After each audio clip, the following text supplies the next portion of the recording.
ዝቐርበኒ ወዲ ኩሉ ንቁም ነገር ኣይኮነኒ በቃ ካብዚ ዝተለዓለስ ወዲ ኣወዳት ጸልየ ወዲ ዝበሃል ክቐርብ ተለኹ ኩሉ በዲሉኒ ዝኸድ ዝመስለኒ ኩሎም ኣወዳት ሓደ ዓይነት መሲሎም እዮም ዝረአዩኒ ኩሎም ናይ ጓል ዕድመ ተጻዊቶም ናይ ጓል ውበት ናይ ጓል ጽባቐ ኣላጊጾም እዮም ዝኸዱ ኣብ ግዜኻ እናተጻወቱ ዝደለይዎ ነገር ምስ ረኸቡ በቃ ሓዲጎም እዮም ዝኸዱ ልበልኽና ናጓላት ሎማዓንቲ ምሳይ ግዜ ተሕልፋኒ ይክን ሰላማት ኩራት ተኸታተልተይ ሎማዓንቲ ለሃም ትልሙድ ለፍቅራዊ ህይወትክን ክጠቅም እዩ ለለ ሓሰብዎ ሓሳብ ሒዘልክን መጽየኒኹ እዚ ቪድዮ እዚ ክሳብ መወዳእታ ብምክትታል ካብ እዚ ቪድዮ ተጠቀምቲ ክትኮናን ፍቅራዊ ህይወትክን ክትጠናኸራን ማንም ዘይላገጸላ ጓል ኮይንክን ክትርከባን ግብዣ እዩ ለዚ ቻናል ሓደሽ ትልኹንክን ግን እዛ ቻናል እዚኣ ሰብስክራይብ ላገበርክን ቤተሰብን ክትኮናን ብፍቅሪ ጋብዘክን ኣለኹ ሎማዓንቲ ሒዘልክን ለመጻኹ ሓሳብ ብቁም ነገር ንክቀርበኪ ክትገብርዮም ዝግበክ ሓሙሽተ ነገራት ክነግረክ እየ ማለት ኣብዚ ኸዚ ሰዓት ኩሎም ኣወዳት ሓደ ዓይነት እዮም ማለት ኣይኾነን ኩሎም ኣወዳት በደልቲ እዮም ማለት ኣይኾነን ኩሎም ኣወዳት ኣብ ልዕሊ ኣጓላት ይላገጹ እዮም ማለት ኣይኾነን ረይ ብዙሓት ኣጓላት መጻወት ኣወዳት ይኾናየን ብዙሓት ኣጓላት ለላ at the same time ናይ ወዲ ልቢ ወኒነን ንርኤን ኢና ስለዚ እቲ ጸገም ኣብ ወዲ ጥራይ ከም ዘይኾነ ግልጽ እዩ ማለት እዩ ስለዚህ እተና መጀመሪያ ሓደ ወዲ ክላገጸልክ እንድሕር ላይ ትደሊ ኮይንኺ ሓደ ወዲ ንቁም ነገር እንድሕር ክቀርበክ ትደሊ ኮይንኺ ና መጀመሪያ ክትገብርዮ ዝግበአኪ ኣብ ዘይትኽበርሉ ስፍራ ኣይትረኸቢ በቃ ጓል እንድሕር ኮይንኺ ዝሓፍተይ ኣነ ክነግረኪ እስኻ ኣብ ዘይትኽበርሉ ንስኽ ደሚቕኻ ኣብ ዘይትረአየሉ ናይኺ ክብሪ ጸብለል ኣብ ለይብለሉ ቦታ በቃ ኣይትኸዲ ምስ ማንም ኣይትጋኒ ምክንያቱም ክነግረኪ ኣወዳት ንኽብራ ጓሊና ልቁም ነገር እንደሊ ኣጓላት ብልብና በቃ ስፍራ ለለዋ ለፍቀርናያ ምናምን ኣይኾነይ ጓል ስለልኾንኺ ምሳኺ ግዜ ስለሕለፈ ምናምን እዚ ወዲ እዚ ምሳኺ ክኾኑ ማለት ኣይኾነይ ልዝየን ኣጓላት ብጣዕሚ ልችገራ በቃ ምሳኽን ወይ ደሞ ምሳኺ ግዜ ስለሕለፈ ምሳኺ ቆንጆ ግዜ ስለልሃበኪ ወይ ደሞ ስለልጋበዘኪ ወይ ውህብቶ ስለልሃበኪ ምናምን በቃ ዕድመ ልክዑ ምሳኺ ክኾኑ ማለት ኣይኾነይ ክነግረክ ዝሓፍተይ ሓደ ሰብ ወይ ደሞ ሓደ ወዲ ዝኾነ ጥቕሚ ካብ ሓንቲ ጓል ክረክብ እንድሕር ደሊ ኮይኑ በቃ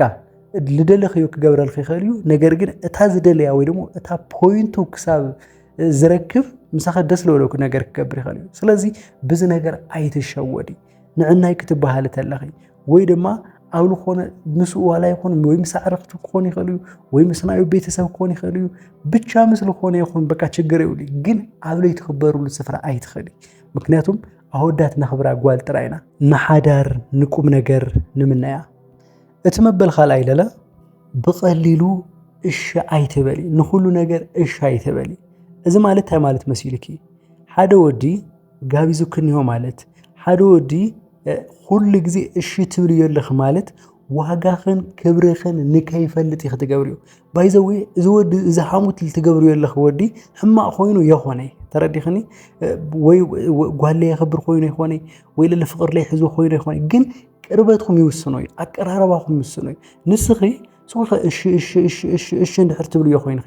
ዋጋ ንከይኸፍለልኺ እንድሕር ትገብርዮ ኮይንኺ ወይ ድማ ዋጋኽን ክብርኽን ንከይፈልጥ እንድሕር ትገብርዮ የለኽ ኮይንኺ እዚ ሰብ እዚ ምሳኺ ክቕፅል እዩ ማለት ዘበት እዩ ምክንያቱም ሓፍተይ ክነግረኪ ካብ ባዕለይ ተመክሮ ልካው ኩሎም ንሕና ወዳት ዋጋ ልኸፈልናላ ለልፍዕትና ጓል ወይ ድማ ክንንከባኸባ ክንፈትዋ ቦታ ለሃበትና ጓል ኢና በቃ ብጣዕሚ ነኽብርን ንቁም ነገር እንደሊ ስቑኢላ እሺ ተይላትኒ ከዛ ሓንቲ ጓል ኣፍቲ ሕሉፍ ህይወታ ቅድመይ ምሳይ ኣብ ዝነበረቱ ህይወታ ንኹሉ ኣወዳት በቃ ከምዚ እሺ ትብል መሲላ ልክትስምዐኒ እያ ትገብረኒ ተረዲኽኒ ስለዚ ብቐሊሉ እሺ ኣይትበሊ ብቐሊሉ በቃ ምንም ነገር ይኹን ሓደ ግዜ በተለይ መጀመሪያ ብትፋለጥሉ ግዜ መጀመሪያ ሃይ ኣብ ትባሃሉ ግዜ መጀመሪያ ግዜኹም ምን ይሐቂ ምንም በቃ ከዚ ለኣብነት ሎማዓንቲ ተፋለጥኩምሲ ናጋጋብዘክ ክብለክ ተሎ በቃ استخالي ግዜ ምናምን ምባል ምልማድ ንሽተ ጓልነት ክምሕላይ ክብሪ ክምሕላይ እዚ ክኸውን ተሎ ቀስ ላበለ በቃ ክብሪ ክላ ተረድኦ እዛ ጓል እዚኣ ንሽተይ ሓሪፍት ትመስል እዛ ጓል እዚኣ ደረጃ ኒዋ እዛ ጓል እዚኣ ክብሪ ኒዋ እዛ ጓል እዚኣ ክላስ ኒዋ እናበለ ኣብ ርእሱ እናተሃነጽ ክትኸዲ ስለዚ ብቐሊሉ እሺ ኣይትበሊ እቲ መበል ሳልሳይ ለለ ኩሉ ነገር ሃም ትፈልቲ ኣክተይ ትግበሪ ክነግረክ ዝሓፍተይ ሓደ ጓላት ኒዋ لخونه نجر كحتة تلو بق كله عامل فلتا ስለ ሪሌሽን ክውጋእ ተሎ ኩሉ ሓምል ፈልጣ ስለ ሴክሹዋል ላይፍ ክውጋእ ተሎ ኩሉ ሓምል ኸላ ወይለለ ኣወዲ ፒክቸር ትፈጥሩሉ መንገዲ ኣወዲ በቃ ምስልኺ ስለ ኣኺ ለሎ ኣመለኻኽታ እተካይድዮ ነገራት ብምሉኦም ብዛዕባኺ ንክውስን ትገብሩ እያ ተረዲኽኒ ስለዚ ብፍላይ በይዛኽን ኣጓላት በቃ ጀስት ክልምነክን ኢለክ ነግረኪ በቃ ስለ ሕሉፍ ህይወትኽን ስለ ኤክስኽን ምስ ቦይፍሬንድኽን ልነበረ ነገር ትዝታኽን ምናምን በቃ ምስ ሓደ ወዲ ክትቀራረባ ተለኽን ኣይተውጋዕ በቃ ብጣዕሚ ናብ ብዙሓት ኣጓላት ሳፈሪንግ ልመጽእ ካብዚ እዩ በቃ ምስ ኤክስ ሃምዝ ንኸር ነርና ላውዝ ንኸር ነርና ኣብዚ ቦታ ኢና ንዝናነ ነርና ኤክስ ኩል ግዜ ሃምዚ ይበነ ነይሩ ሃምዚ ይገብረለይ ነይሩ በርዝደይ ምስኡ ሃምዚ ልገብር ነይረስ እዚኦም ነገራት ጭራሽ ታሪክ ኮይኖም ክጠፍኡ ክኽእሉን እዮም ክነግረኪ እስኺ ብንነገርክ የቁፅሪ ምስ ኤክስ ክልነበረ ላይፍ ኣብ ርእሱ ምስሊ ትፈጥሩሉ ኢኺ ምስሉ እናፈጠርክ ብልኸርክ ቁፅሪ ድማ ንክጽየፈክ ወይ ድማ ኣብ ልኾነ ግዜ ልኾነ ነገር ተጠቂሙ ሃምደስትኡ ገይሩ ላሽ ልክብለኪ ልክሓድገኪ ትገብሩ ኢኺ ስለዚ ሓፍተይ ኣነ ክነግረኪ በቃ ኩሉ ሃም ትፈልጣይ ትናገሪ ኩሉ ታሪክ ክትናገር እኒሄክ ማለት ኣይኾነ በቃ ሓደ ወዲ ትቀራረብለኺ እዚ ወዲ እዚ ክፈልጦ ዝግባእ መሰረታዊ ልኾነ ነገራት ክሪኦም ዝግባእ ነገራት ክሪን ክፈልጥን ክትገብርን እየኪ ካብኡ ብልተረፈ ግን ሌል ና ፋሚሊ ታሪክ ለይምልከቶና ቤተሰብ ታሪክ ከዚ ለኣብነት ሓደ ኣጓላትኒ ፋዘር ብጣዕሚ ልሰክር ሃምዚ በቃ ልማዘር ይወቃዓይ ነይሩ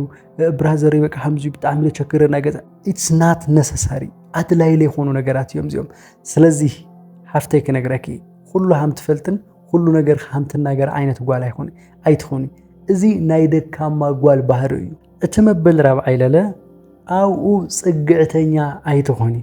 እንድሕር ንቁም ነገር ትደልዮ ኮይንኺ እንድሕር ሓዳር ክገብረልክ ተደሊኺ እንድሕር ኣቦ ደቅኺ ክኾን ትደልዮ ኮይንኺ እዚ ሰብ እዚ ጽግዕተኛ ኣይትኾኒ በቃ ኣይትበላለፂ ጀስት ማለት ልከ ይኾን ይኽእል ናይኻ ሓሳብ ምብልላጽ ምናምን በቃ ክትጥቀመሉ ምናምን ልከ ይኾን ይኽእል ሞቲቭ ወይ ደግሞ ናውሽተ ሓሳብ ሃሙ ልከ ይኾን ይኽእል ነገር ግን ሓደ ኣጓላት እዚ ምስሊ እዚ ወይ ደግሞ እዚ ፒክቸር እዚ ስለላበላሸዮ ተጠቂመን ምናምን በሊዕን ሰተን ደስ ልበለን ገይረን ላሽ ስለልብላ በቃ ሃምእን ገይሩ ልክ ሓስበኪ እና ኩሉን ኣጓላት ባህር ሃምዚ እዩ ልክ ድምድመኪ ወይ ድማ ኣብዝና መጀመርያ ቀራር ባይዘው ብጣዕሚ ህይወትክን በዓልክን ክትወስና ኣብዛና መጀመርያ ትቀራረባላ ግዜ ንቁም ነገር ኢሉ ንፍቅር ኢሉ ኣብ ልመጸሉ ግዜ እስኺ በቃ ልኾነ ነገር ተጠቂመክ ሓድጋ ልክብል ትገብርዮ ተረዲኽኒ ልኾነ በቃ ሓሪፍ ተሞችኽዮ ምናምን ሃሙ ገጢሙ ከይፈልቲ ወይ ደግሞ ብዙሓት ኣጓላት ሃምዚ ይውጋዓየ ልቁም ነገር ምናምን መሲሉን ነይሩ ክቀርብ ተሎ እሱ ለክቀርብ ክመጸክ ተሎ መጀመርያ ልቁም ነገር ክኾን ይኽእል ምናልባች ክኾን ይኽእል እዩ ነገር ግን ናይኻ ቀራረባ በቃ እንድሕር እሱ ጋቢዙ እንድሕር ሰደክ ኮይኑ ወይለለ ኣብ ኩሉ ስፍራ እሱ ካፋሊ እሱ ሸፋኒ ጌርክ እንድሕር ትሰድዮ ኮይንኺ እዚ ሰብ እዚ ካባኸ ልደልዮ ነገር እንዮ በቃ ልቁም ነገር ሓሲቡክ ነይሩ ኣዛት ታይም ሓሳቡ ይቕይር በቃ ዛ ለላ ነገር ክትቀመላሞ ዛ መንገዲ ኣነ ክኸዳሞ ኣብ መጨረሻ በቃ ቀሲላ ኣጽፍ ክብል ልክብል ትገብሩ ኢኺ ስለዚ ወዲ ልቁም ነገር ክሓስብ ትገብሮ ጓል ባዕላ እያ ወዲ ንግዚያዊ ነገር ተጠቂሙ ላሽ ንክብላለ ትገብሮ ጓል እያ ስለዚ ሓፍተይ ካራክተር ክምረፂ እትና መወዳእታ ላለ ኣብ ጥቕሚ ዘይተመስረተ ፍቅሪ ሃብዮ በቃ እዚ ወዲ እዚ ልቁም ነገር እንድሕር ክሓስበክ ልፍቅሪ እንድሕር ክሓስበክ ትደሊ ኮይንኺ ኣብ ጥቕሚ ዘይተመስረተ ነገር ግበሪ ኣብ ጥቕሚ ዘይተመስረተ ፍቅሪ ሃብዮ እዚ ማለት ሃመይ መሲልኪ تقربي يلخي لخونا نجر سلل تغمكي لك مسلو أي تقبري تقربي يلخ ويلا لتجني يلخي كاباخ بالعلي الصورة بحاسل للو ويلا ما كاباخ بالعلي الصو فهالي سللو عبزي ريليشن الصو قبل ليلو نكرة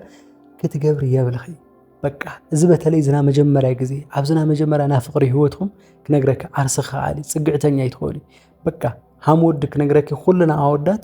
انكر قوالنا ندلي عرسخ إلى تطو تبل قوالنا ندلي كلنا أهودات بقى سابورت لا جبرنا لخونا لحسبيزا لحبنا إن نبرة عينة قوال أي خونا يندلي سلزة حفتي تنكر رخوني بتلي عوز زمان زي أقوالات رأيين بلطين جيجانوين حارفاتين سمارتين سلزي كابزنا أقوالات زين بزوح نجر تماهير هيوت خهنا زيا كلنا أهودات لكم نجر لكن حاسبن لجيزياوي نجر لكن حاسبن تجبرنا 5% قوالية except بالغي أهودات حمل اللول كعمالتي نلوم عند حسابي زينيرو كسام وداتهم سايسلل صنحخن يغني لي እዚ ቪድዮ እንድሕር ጠቂሙክን ኮይኑ ላይክ ሼር ምግባር ከይትርስዓ ለዚ ቻናል ሓደሽቲ ትኾንክን ግን እዚ ቻናል ሰብስክራይብ ላገበርኩም ቤተሰብ ንክትኮናኒ ብፍቅሪ ጋብዘክን ኣለኹ ኣብ ልቕፅል ቪድዮ ክሳብ ንጋነ ሰላም